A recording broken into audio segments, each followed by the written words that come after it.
est-ce que c'est indiscret d'abord de vous demander pourquoi vous avez eu recours à la GPA? Oui, parce que je suis atteinte d'un syndrome qui fait que je suis née sans utérus. Et donc, impossible de porter un enfant. Et la seule solution, c'était la GPA. Donc, c'est bien une technique d'ailleurs qui est conseillée par l'Office mondial de la santé, l'Organisation mondiale de la santé. Alors, Voilà. comment, en l'an 2000, s'est passée la naissance de vos deux enfants, de vos jumelles? Comment avez-vous rencontré cette mère? Je ne sais pas comment la qualifier. D'ailleurs, je peux dire mère porteuse, mais je trouve ça tellement péjoratif, ce terme-là, que je n'aime pas l'utiliser. Vous avez raison, le terme est péjoratif. En fait, elle n'est ni mère, ni uniquement porteuse. Nous, on utilise le terme gestatrice, mais vous pouvez dire aussi une femme porteuse, une femme qui aide un couple à avoir un enfant. Bon, cette femme, vous l'aviez rencontrée comment?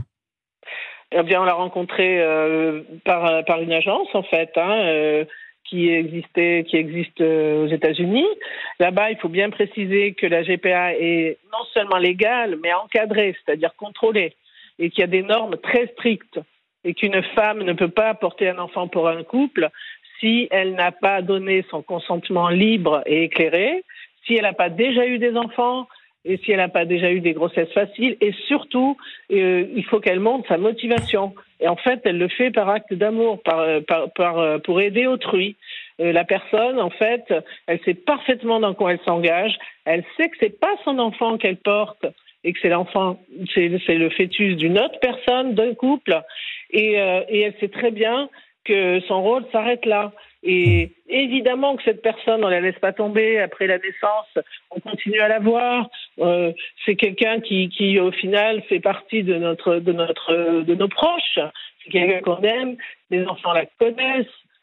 Ça n'a rien à voir avec ce qui est décrit par certains qui veulent justement condamner la GPA. Et d'ailleurs, au passage, je rappelle que ce qui a été dit dans la directive européenne dont on parle, c'est pas contre la GPA, c'est contre une certaine forme de GPA, c'est-à-dire contre l'exploitation des femmes, au même titre d'ailleurs que le mariage forcé ou que l'adoption illégale. Sylvie, revenons à votre...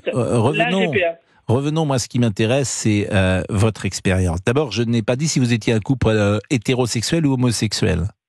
Ah ben vous faites bien de préciser, effectivement. Donc vous êtes un couple hétérosexuel. Oui, on est un couple hétérosexuel, évidemment. D'accord. Alors, évidemment, techniquement, majoritairement des couples hétérosexuels. J'ai entendu tout à l'heure. Non mais restons, Sylvie, pardonnez-moi, Sylvie, restons sur votre expérience. C'est ça qui m'intéresse. D'accord. Bon, donc comment techniquement ça s'est passé? C'est-à-dire que c'est le sperme de votre mari qui a été qui a été mise en place, si j'ose dire, dans le corps de celle que vous appelez, avec ce mot que je trouve vraiment assez laid pour tout dire, de gestatrice. Donc c'est bien le sperme de votre mari. Mais non, pas seulement. En fait, ce ne sont pas les embryons. Et c'est là que réside parfois la méconnaissance de ce qu'est la GPA. Dans la GPA, il n'y a aucun lien génétique entre la femme qui porte l'enfant et le fœtus qu'elle porte, et l'embryon qu'elle va porter. D'accord ? Il n'y a aucun lien génétique. Donc, c'est pas ce que vous décrivez, c'est une insémination. Et c'est pas le cas. Donc, on fait d'abord des embryons, et ça, c'est permis depuis, justement, la technique de fécondation in vitro, et là, je crois que tout le monde sait de quoi il s'agit. Bien sûr. C'est ce qu'on appelle une FIV, en fait. Donc, ça n'a aucun lien génétique. En fait, la femme qui porte n'a pas de lien génétique avec l'enfant qu'elle porte. Et ça, c'est totalement différent. Sinon, ça s'appelle effectivement, comme vous dites, une mère porteuse, une mère porteuse à l'ancienne, où effectivement on faisait une insémination du sperme du mari, et uniquement ça. D'accord. Alors, ces enfants, donc, elles sont jumelles aujourd'hui, elles ont 24 ans. 23, oui. 23 ans. Et je voudrais savoir à quel âge vous leur avez raconté l'histoire de leur naissance. À quel âge? Eh bien, dès le début, en fait. Dès le début. Dès qu'elles ont pu parler un petit peu, commencer à entendre. En fait, depuis le début, au début, on leur montrait la photo de la femme qui les a portés. Et on disait, ça, c'est la femme qui nous a aidés. On l'appelait la fée, on l'appelait la nounou, on l'appelait par des tas de petits noms. Et petit à petit, en grandissant, elle demandait, mais c'est qui cette dame? C'est la dame qui nous a aidés. Et quand elles ont eu 2 ans et demi, on est retourné la voir. Elle et ses enfants, parce que je dois préciser qu'elle avait déjà 4 enfants. Donc évidemment, elle n'en voulait pas d'autres. En revanche, elle aimait être enceinte. Et elle voulait absolument aider un couple, parce qu'elle avait vu sa propre mère souffrir d'infertilité, et que pour elle, c'était inconcevable qu'une femme ne puisse pas avoir d'enfant. Et donc, elle l'a vraiment fait par amour, pour aider, et pas du tout pour des raisons commerciales ou autres. Au contraire, elle était d'ailleurs... Elle gagnait plus d'argent que nous. Elle travaillait, son mari aussi, c'était une famille aisée, donc ça n'a rien à voir.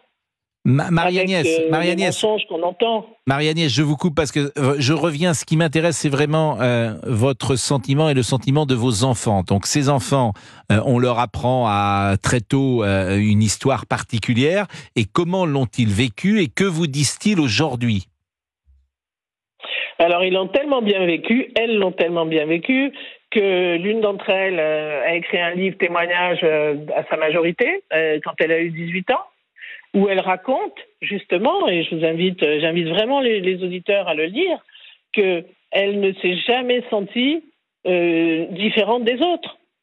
Que la façon dont elle est née, ça résume pas son histoire, ça résume pas sa vie. Elle est une enfant, une femme maintenant, comme les autres. Exactement comme les autres, avec les mêmes problèmes, les mêmes joies, les mêmes ambitions. Donc il n'y a aucun lien génétique entre vos filles et vous, nous sommes d'accord?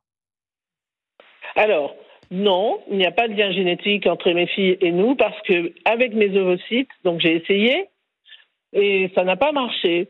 Pourquoi? Parce que le syndrome dont je souffre, que j'avais à la naissance d'ailleurs, et qui touche une femme sur 4500, ce syndrome fait que parfois aussi il s'accompagne de problèmes au niveau des ovaires. D'accord, donc il n'y a aucun lien génétique entre vos enfants et vous, et aucun lien génétique entre votre mari et vos enfants? Ah si, mon mari a donné son sperme pour fabriquer les embryons. C'est ce que j'avais posé tout à l'heure comme question. C'était la question que j'avais posée tout à l'heure.